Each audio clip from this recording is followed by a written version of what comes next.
On Friday, January 11th, Deadline Hollywood reported that Art Markham and Matt Holloway were in final talks to write a new draft of the long-in-gestation Masters of the Universe feature film.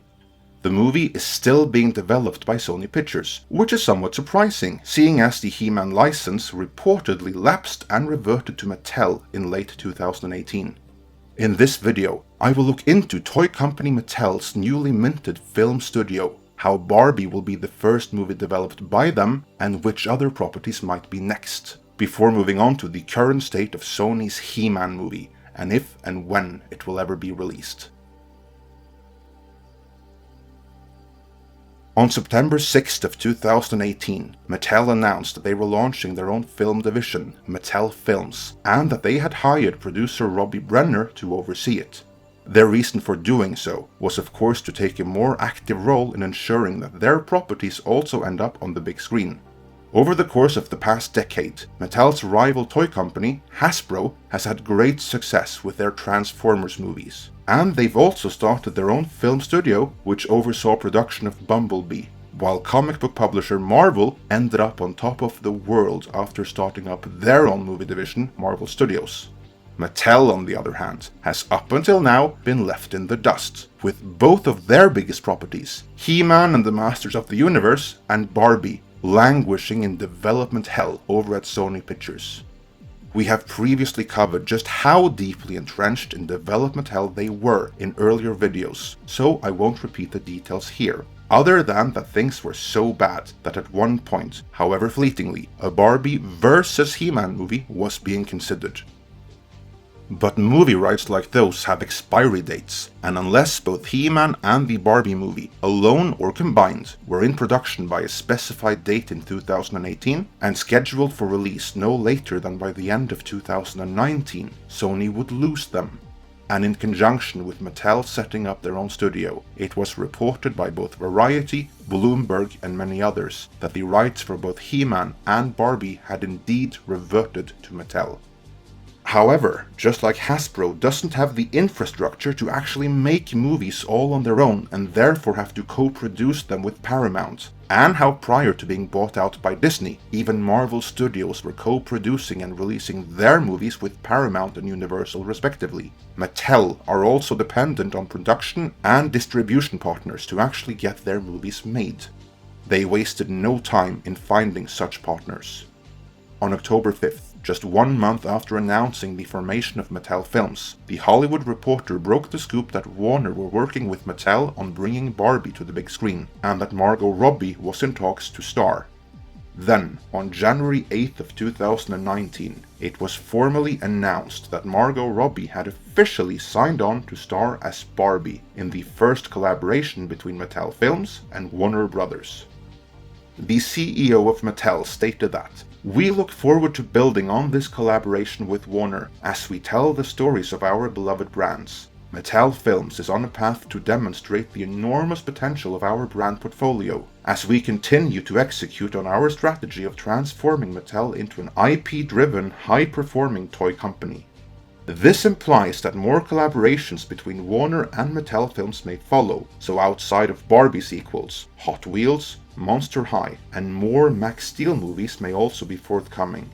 Perhaps more interesting for those of us who grew up in the 80s though, Mattel are also the ultimate owners of both Dino Riders and Jason the Wheeled Warriors, and they may even own a stake in Marshall Bravestar, so while never mentioned in any articles commenting on the situation, adaptations of those are theoretically possible, and in my opinion, it is properties like those that Mattel need to make a priority. My feelings aside though, what the future holds will in no small part depend on how the upcoming Barbie movie ends up performing. A Mattel movie that Warner won't be releasing regardless though is Masters of the Universe. That remains with Sony.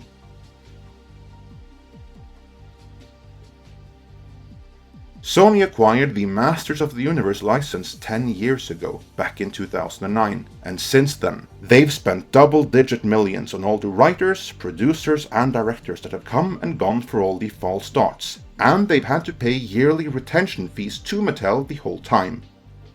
It would appear though that Sony weren't willing to write off all of that money, time and effort as lost with nothing to show for it, because one way or the other, they reached an agreement with Mattel which allowed them to keep on developing the same incarnation of the movie that they did when the rights expired. If they merely paid handsomely for an extension, or if the movie now is a Mattel Films and Sony Pictures co-production, where Mattel have increased creative power and input, is unknown at the time of making this video.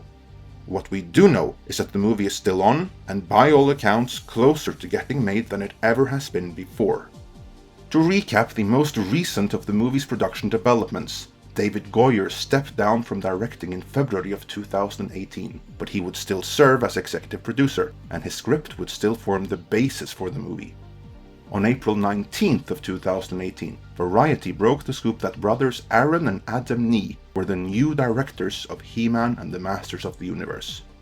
With this, they make the move from shorts, documentaries and indie movies to helming a tentpole big-budget blockbuster feature, and that is quite the transition, one that many directors with more feature film experience than them has struggled with in the past, so we shall see how that turns out. But on the plus side, they are reportedly huge fans of the property, most notably the Filmation incarnation of the characters. Once they took over as directors, the project more likely than not underwent some level of rewriting, but who did those rewrites has not been disclosed. Then, on January 11th, it was announced that Art Markham and Matt Holloway were in final talks to write the new draft of the movie. If this is a minor rewrite or an extensive one is also unknown at this stage, but according to Collider, it was Sanford Panage, president of Sony's Columbia Pictures, who brought them in. They are reportedly known as script fixers, and it was their rewrite that got Men in Black International greenlit. Previous movies written by them include Iron Man, which heralded the MCU, but also the more divisive Punisher Warzone and the widely ridiculed Transformers The Last Knight, which only goes to show how supremely important the director and studio notes are in shaping how a script will turn out. For the longest of time, Sony were gunning for a December 2019 release, for the simple reason that if they missed that, the rights would be forfeit. One way or the other, that no longer appears to be an issue, so if all goes well with the rewrite, the movie could potentially be here as early as 2020. We'll keep you up to date as we learn more. Do you think the movie will be made this time, or will this incarnation flounder as well, like all the previous ones?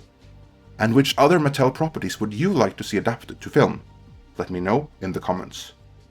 If you like this video, then please click the subscribe button. And don't forget to click the bell icon to be notified for all the latest uploaded content. Due to recent changes to YouTube's monetization policies, we'd also like to ask you to please consider supporting Midnight's Edge and its sister channel Midnight's Edge After Dark through Patreon. As thanks for their support, patrons will receive early notifications of mini-documentaries, special behind-the-scenes making of the Edge videos, bloopers, outtakes, lost episodes, and more. You can support the channel for as little as $1 a month. Be sure to check back for news and analysis on the corporate politics behind your favorite genre movies, as well as updates and discussion here at Midnight's Edge.